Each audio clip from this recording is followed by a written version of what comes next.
Salut à tous, on se retrouve aujourd'hui pour parler du FC Barcelone en ce samedi 21 mai. On commence directement avec le programme du Barça pour cette fin de saison. Donc c'est simple, il ne reste plus qu'un match officiel, c'est demain soir au Camp Nou à 22 h contre l'équipe de Villarreal.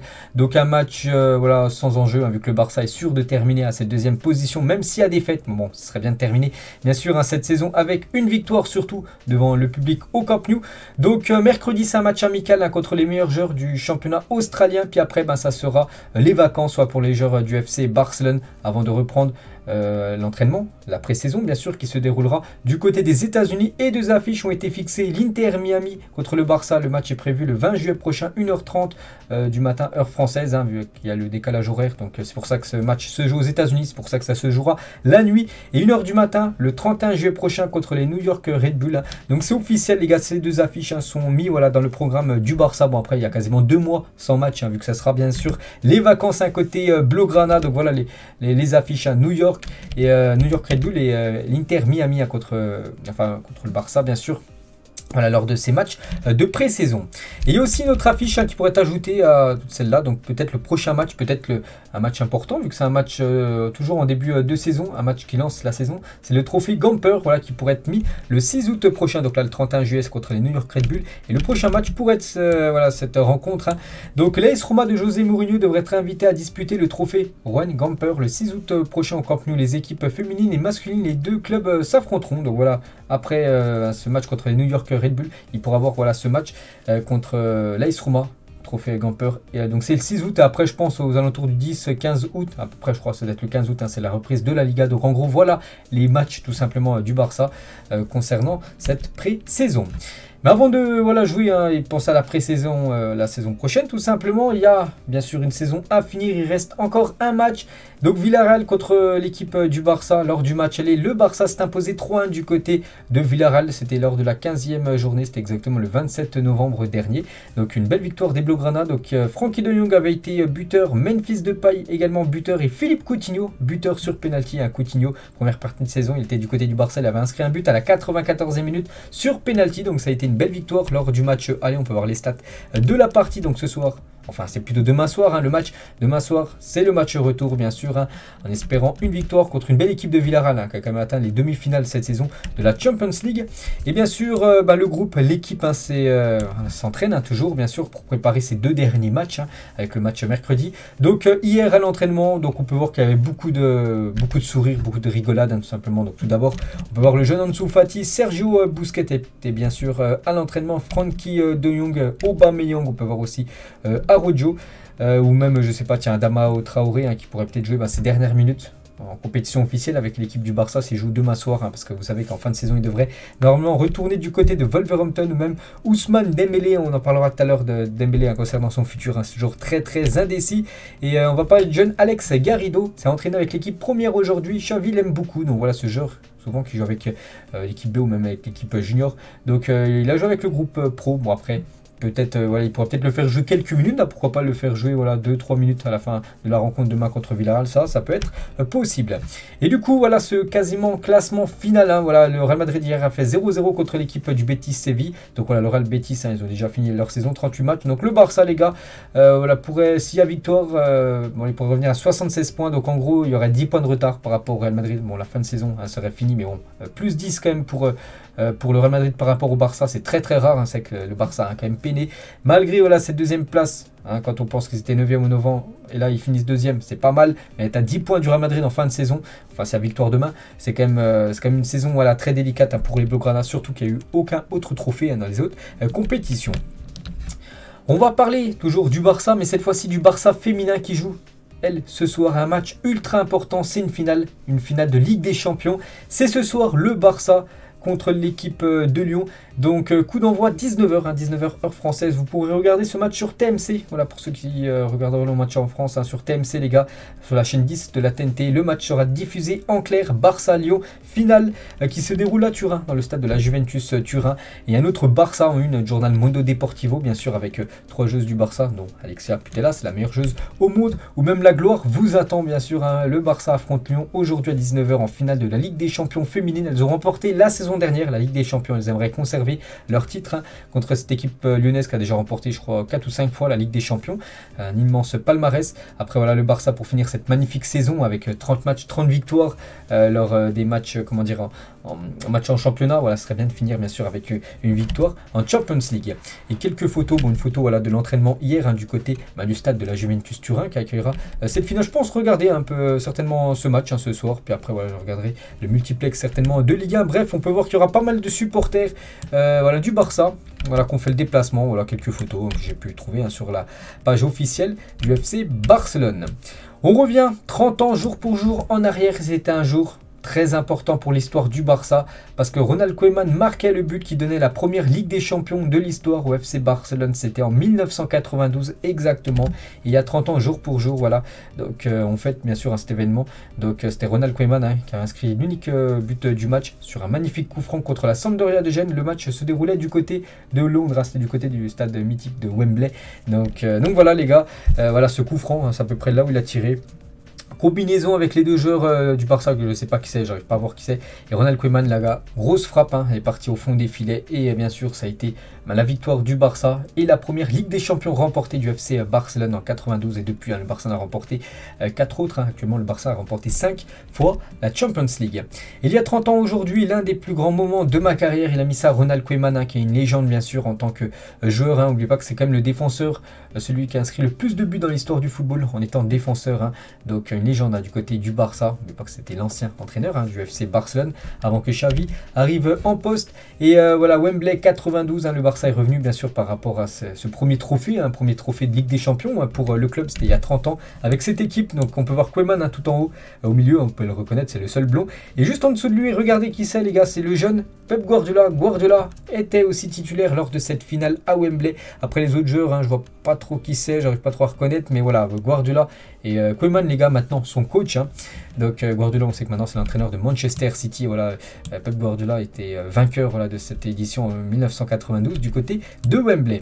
Et n'oubliez pas le coach à l'époque, hein, c'était Johan Cruyff, bien sûr, le regretté Johan Cruyff qui nous a quitté il y a quelques années. C'était lui le coach hein, qui avait permis au Barça tout simplement d'être au sommet européen du football hein, en remportant cette Champions League.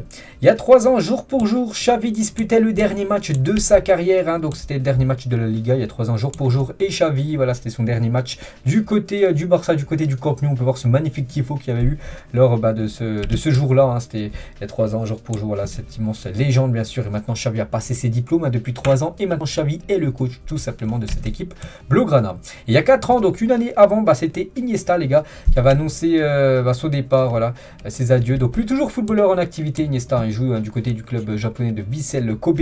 Et cette photo d'Iniesta seul au milieu de la pelouse du Camp Nou après son dernier match avec le Barça. Donc, vous avez dit, hein, c'était il y a 4 ans. Il a mis un petit message sur son compte Instagram. Cela fait 4 ans depuis mon dernier match avec le FC Barcelone. Comme le temps passe, hein, mais ce souvenir de ce moment est quand même une chose incroyable. Surtout pour tous les moments que j'ai vécu avec ce maillot très spécial. Hein, voilà. Bien sûr, il pense encore très fort à cette équipe Blaugrana. Donc toujours joueur en activité. Hein, je pense, on va bientôt, je pense, arrêter sa carrière. Bientôt peut-être passer ses diplômes d'entraîneur. Puis pourquoi pas un jour hein, le voir coacher aussi à cette équipe Blaugrana. On va parler maintenant un petit peu info mercato, décision finale concernant Ousmane Dembélé. Donc c'est la une Journal Sport, hein, c'était la version d'hier. On va en parler bien sûr aujourd'hui, hein, vu qu'hier j'ai parlé hein, du Real Madrid. Donc Dembélé les gars, vous savez que là il lui reste 1 mois et 10 jours à peu près de contrat du côté du Barça. Et nouvelle réunion prévue la semaine prochaine entre le Barça et l'agent d'Ousmane Dembélé, au cours de laquelle une contre-offre sera faite au club catalan. Le Français donne sa priorité à Barcelone malgré les offres du Bayern, de Chelsea et du PSG. On peut voir quand même qu'il est convoité par pas mal de grosses équipes. Le Bayern, Chelsea, le PSG, mais voilà, lui donne comme ça sa priorité hein, pour rester hein, du côté du Barça. Mais bon, il faut que voilà, niveau contrat, que ça aille, hein, que tout soit ok pour qu'il puisse prolonger. Hein. Sinon, il quittera le club et il pourrait rejoindre une de ces 3 équipes-là. Et le Barça sait comment remplacer Dembélé parce que voilà, il peut prolonger, mais il peut ne pas prolonger. Bien sûr, quitter le club et le Barça voilà, pense déjà tout simplement à son remplaçant. Donc voilà, le long article hein, fait par Foot Mercato. Je vais pas tout lire, on peut voir juste des noms hein, qui ressortent.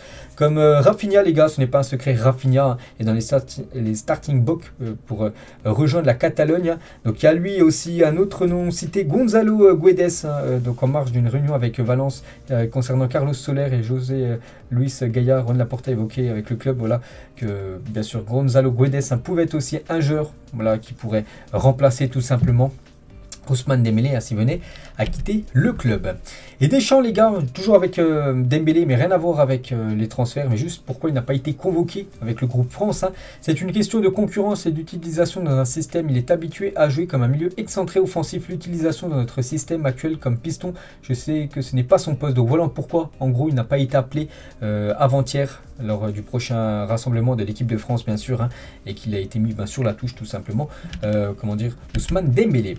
On continue, on revient sur le mercato et on va parler bien sûr de la grosse priorité qui reste Robert Lewandowski. Lewandowski a eu 2 contacts directs avec Xavi. L'idée est de partir pour un contrat jusqu'en 2025, donc un contrat de 3 saisons. Il n'y a pas de discussion avec un autre club car le Polonais fait du Barça sa priorité, hein. C'est Fabrizio Romano, hein, voilà, vraiment, qui confirme vraiment que le Barça et Lewandowski ils marchent sur la même longueur d'onde, tout simplement, sur le même chemin. Mais bon, il y a juste un truc qui coince, c'est le club actuellement de Lewandowski, le Bayern, hein, voilà, qui aimerait bien sûr conserver Lewandowski. On peut comprendre, hein, le club allemand, vu que c'est comme un joueur qui marquait quasiment 40 buts par saison, donc ce sera compliqué de le remplacer. Et Lewandowski est toujours très déterminé à quitter le Bayern et à s'installer à Barcelone, mais une rébellion n'est pas une option pour le joueur, hein, vraiment. Une rébellion, donc en gros il n'ira pas au clash avec l'équipe du Bayern, hein, vraiment, si le Bayern ne veut pas le lâcher, il pourrait peut-être rester du coup une saison supplémentaire, hein, du côté du Bayern Munich. Il ne veut pas aller au clash avec cette équipe du Bayern, donc il a déjà évolué quand même depuis quasiment plus de 7 ans, hein, du côté de l'Allemagne. Donc voilà les gars, il faudrait vraiment que le Bayern soit vraiment ok pour le vendre, parce que s'ils veulent vraiment pas le vendre, voilà, Lewandowski, hein, ça sera, on peut dire mort, hein, pour le recruter pour ce mercato, ça sera l'année prochaine, et là il pourra arriver gratuitement du côté du Barça, mais le Barça préfère quand même payer et l'avoir dès cet été pour jouer avec lui saison prochaine. Et le patron de la Liga, donc Javier Tebas, refroidit le Barça pour Robert Lewandowski.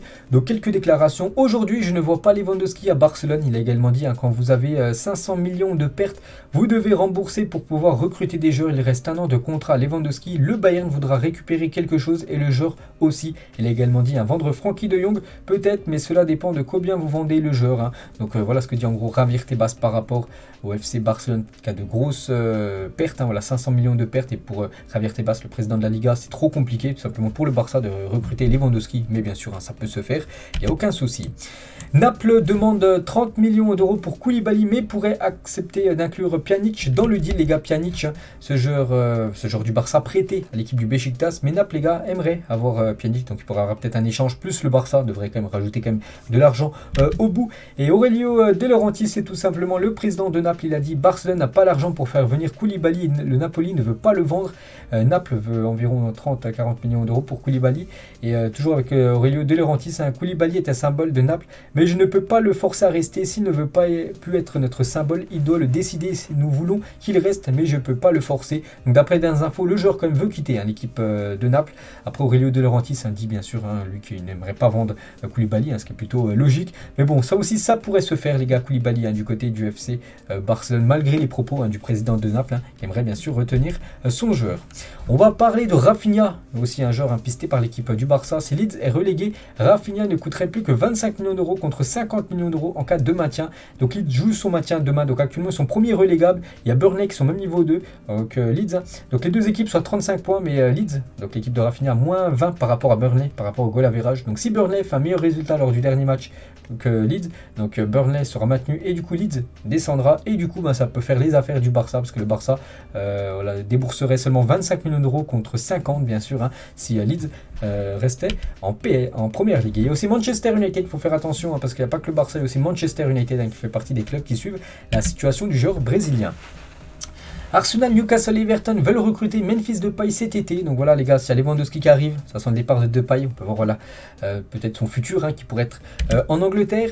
On va parler de Riqui Puig, est une option sérieuse pour le Celta Vigo. Il cherche un remplaçant pour Denis Suarez. Le Barça peut le vendre, mais il y a aussi une option pour prolonger le contrat puis accorder un prêt. Donc voilà actuellement la situation de Riqui Puig qui a très peu joué quand même cette saison. Braithwaite part très probablement cet été. Il peut s'agir d'un prêt d'1 an. Donc voilà, Braithwaite ne continuera pas. Il y a quand même Depay devant, il y a Aubameyang, il y a Luc de Jong les gars, il y a peut-être Robert Lewandowski, donc voilà, là maintenant c'est très compliqué pour Braithwaite d'avoir du temps de jeu, donc il devrait partir normalement en prêt saison prochaine. Le jeune Endrick, donc Barcelone veut conclure la signature du crack brésilien Endrick. Il a actuellement 16 ans et si le deal est conclu, il pourra rejoindre le Barça en 2024 à l'âge de ses 18 ans. Donc actuellement, il a un contrat avec l'équipe de Palmeiras sur une clause 60 millions d'euros. Donc voilà, si le Barça le veut, ils devront lever, hein, cette clause qui est obligatoire. 60 millions d'euros, ils devront débourser à l'équipe de Palmeiras, hein, pour s'offrir Endrick, hein, qui arriverait du coup dans 2 ans du côté du Barça quand il aura 18 ans. Ce joueur aussi pisté, hein, par l'équipe du Barça, j'avais parlé ces derniers jours et ça se confirme, hein, sous contrat jusqu'en juin 2023. Gundogan pourrait quitter City cet été. Donc le Barça et plusieurs clubs allemands, hein, seraient intéressés d'après Fabrizio Romano. Donc le Barça s'intéresse, hein, au milieu Gundogan. Concernant Frenkie de Jong, donc Erik ten Hag, le nouveau coach de Manchester United, a parlé directement avec Frenkie de Jong 3 fois. Hein, vraiment, le nouveau coach de Manchester aimerait à tout prix, hein, le faire revenir voilà, dans son équipe. Donc cette fois-ci du côté de Manchester United. C'est pour ça que Frenkie de Jong, les gars, lui pourrait peut-être faire le sens inverse, hein, et quitter le club. Luc de Jong, un autre de Jong, je ne veux pas quitter le Barça même si je reste en tant que remplaçant, je pense que je pourrais être précieux, j'ai beaucoup d'affection pour les supporters de Barcelone, donc vraiment il porte son amour, hein, au Barça, pas de souci pour lui, hein, de nouveau d'être sur le banc quasiment une saison prochaine, hein, pas de souci, il veut continuer, hein, du côté du Barça même avec ce statut de remplaçant. Concernant Antoine Griezmann, joueur du Barça, prêté à l'équipe de l'Atlético, donc le président de l'Atlético, il a dit Griezmann est considéré à mes yeux parmi les 3 ou 4 meilleurs joueurs d'Europe. Bon, ça je suis pas d'accord avec lui. C'est un joueur de l'Atlético Madrid, il a un contrat avec l'Atlético, il continuera ici. Donc ça c'est une bonne nouvelle, hein, pour le Barça, parce que le Barça ne voulait pas du retour d'Antoine Griezmann. Et du coup il reste encore en prêt, hein, du côté des Colchoneros. Xavi a indiqué en face à face à Umtiti, Braithwaite et Mingueza qu'il ne comptait pas sur eux la saison prochaine. Voilà ces 3 joueurs, Umtiti, Braithwaite qu'on a parlé avant, et Mingueza, les gars, ça devrait être le départ. Et concernant Mingueza, donc le Barça serait prêt à le vendre entre 5 à 10 millions d'euros, hein, si une équipe est intéressée, hein, par le défenseur espagnol. Le champion du monde de F1 et un fan, donc le fan bien sûr c'est un joueur du Barça, c'est Sergi Roberto, les gars, avec Verstappen, hein, le pilote de Formule 1. Donc voilà, juste info, hein. Le FC Barcelone, les gars, concernant le 4e maillot, n'oubliez pas le 4e maillot de cette saison, hein, c'était ce maillot qui avait été porté par les Blaugrana lors des gros matchs, hein, par exemple le Classico, je me souviens, Classico du côté de Madrid, ils avaient porté ce maillot avec cette belle victoire 4-0, et du coup il devrait être rechangé en gros, mais toujours avec ses couleurs dominantes, hein, le rouge et le jaune, mais il ne devrait pas avoir ce style là. Donc en gros voilà, c'est toujours les mêmes couleurs avec un autre style de maillot. Léo Messi en 2012, un petit rappel les gars, 69 matchs, 92 buts, hein, pour Léo Messi en 2012, c'est énorme, et plus 22 passes décisives, hein, c'est tout simplement la plus haute saison, plus haute année, hein, de Léo Messi. Aucun autre joueur dans l'histoire du football a fait mieux en termes de statistiques, hein, que Léo Messi, incroyable, hein, 92 buts de janvier à décembre, hein, c'est tout simplement énorme. Le Barça pourra jouer la saison prochaine au Camp Nou avec quasiment 100% de capacité. La majeure partie des travaux seront réalisés à l'extérieur du stade et certaines tribunes. Vous savez que le Barça, on en a parlé, hein, il y a déjà quelques mois, ils vont avoir le Camp Nou va être rénové. Donc à partir de la saison prochaine, la saison là qui arrive, donc du coup le Barça pourra toujours jouer quasiment avec 100%. Voilà, de sa capacité, parce que les travaux seront à l'extérieur et à partir de 2 ans, donc l'autre saison après. Donc là vraiment le Barça, j'avais dit, hein, allait jouer dans un autre stade, dans la ville de Barcelone. Donc là le Camp Nou, personne ne pourra jouer dedans, voilà, pour bien sûr que les travaux se fassent. Et on finit les gars cet épisode aujourd'hui avec les équipes ayant disputé le plus de saisons consécutives dans l'élite au sein du Big 5 européen. Et on peut voir que le Barça ainsi que Bilbao et le Real Madrid, donc le Barça les gars, ça fait quand même 83 saisons d'affilée qui jouent en première division, et c'est un record en Europe, personne ne fait mieux. Bon, ce ex-aequo, hein, j'ai dit avec Madrid et Bilbao, mais voilà, ils font mieux que l'Inter, Arsenal, le PSG, Liverpool ou même le Bayern Munich, hein, 83 saisons d'affilée où le Barça bien sûr n'a pas été relégué en 2e division. Donc voilà les gars ce qu'il y avait à dire aujourd'hui concernant le FC Barcelone. J'espère que ça vous a plu. Donc bon match, hein, pour vous, sur ceux qui vont regarder, hein, le football féminin. Il y a aussi le football masculin demain avec le match contre Villarreal. Donc nous on se retrouve lundi les gars pour parler bien sûr de tous ces résultats du Barça lors de ce week-end. Ciao à tous.